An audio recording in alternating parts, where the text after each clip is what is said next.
రాష్ట్ర ఉప ముఖ్యమంత్రి పవన్ కళ్యాణ్ పిలుపు మేరకు సనాతన ధర్మ పరిరక్షణ కోసం ప్రాయశ్చిత్త దీక్ష కార్యక్రమం చేపట్టారు. జనసేన రాష్ట్ర ప్రధాన కార్యదర్శి పాలవలస ఎస్ఎస్వి ఆధ్వర్యంలో విజయనగరం జిల్లా స్థానిక దాసన్నపేట రింగ్ రోడ్ దగ్గర గల శ్రీ వెంకటేశ్వర స్వామి ఆలయ ప్రాంగణంలో దీపారాధన చేశారు. ఈ కార్యక్రమంలో ఎమ్మెల్యే అదితి గజపతిరాజు, టీడీపీ నాయకులు రాజేష్ రాజు, ఆజ్ఞానాపు విజయ్ పాల్గొన్నారు.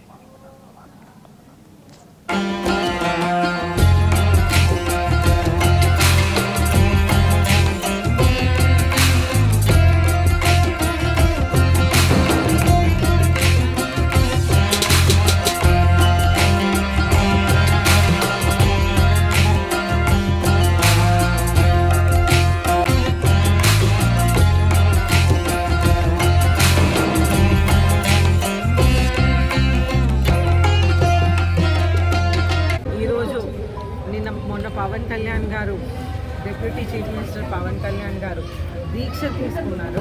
ఎందుకంటే మనం చూస్తుంటే మన రాష్ట్రంలో గత 5 సంవత్సరాల నుంచి మనం చూస్తుంటే లడ్డూలు కాలుష్యం అవటం, అలాగే మామూలుగా ఎయిర్ పొల్యూషన్ అవుతుంది. కానీ గత ప్రభుత్వంలో లడ్డూలు కూడా కాలుష్యం అయ్యాయి.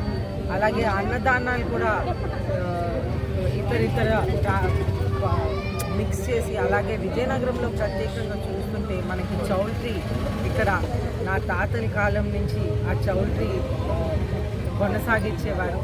అది కూడా ఆ చౌల్ట్రీ కూడా ఒక సంవత్సరంన్నర 2 సంవత్సరాలు మూసేసి 450 పిల్లలకి భోజనం లేకుండా చేసిన ప్రభుత్వం గత ప్రభుత్వం. అయితే మనం చూస్తుంటే ఆఖరికి లడ్డూలు అన్ని విధాలుగా అన్ని టెంపుల్స్లో కూడా మన ముఖ్యమంత్రి వర్యులు చంద్రబాబు నాయుడు గారు, అలాగే మన ఎండోమెంట్స్ మినిస్టర్ అన్నం రామనారాయణ రెడ్డి గారు అందరు కూడా, అలాగే నా తండ్రి అయినటువంటి చైర్మన్ గారు 105 దేవాలయాలకి ధర్మకర్త వారు కూడా అందరికీ కూడా లెటర్లు రాయటం జరిగింది. అందరు కూడా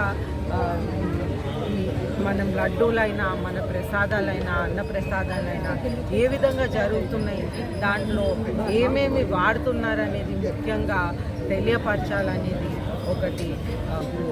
మన సనాతన ధర్మాన్ని కాపాడే బాధ్యత మనందరిది, మన పౌరులది. మన బాధ్యతల్లో ఇది ముఖ్యమైనది. ఎందుకంటే మన ఉనికిని మనం ఎప్పుడు మర్చిపోకూడదు. దేవుడు అన్నది మన ఏ కులంలో, ఏ మతంలో పుట్టించారని కాదు, మన ఉనికిని మనం మర్చిపోకూడదు. అలానే హిందూ ధర్మాన్ని ఎప్పుడు కూడా రాజకీయ నాయకుల్లో ప్రత్యేకించి, నేను గత ప్రభుత్వం అని అన్ను, కానీ ఏ విధంగా చులకన భావంగా చూశారో రామతీర్థాల ఇష్యూలో కానివ్వండి, చాలా విషయాల్లో మీరందరూ మీడియా మిత్రులు కూడా చూడడం జరిగింది. అయితే ఇప్పుడు ఎంత ఘోరమైనదంటే, ఒక ఫుడ్ అడల్టరేషన్ అనేది చూస్తే ఎంతో పొరపాటు అయింది, ఇదైంది, అదైంది అని అనుకుంటాం. కానీ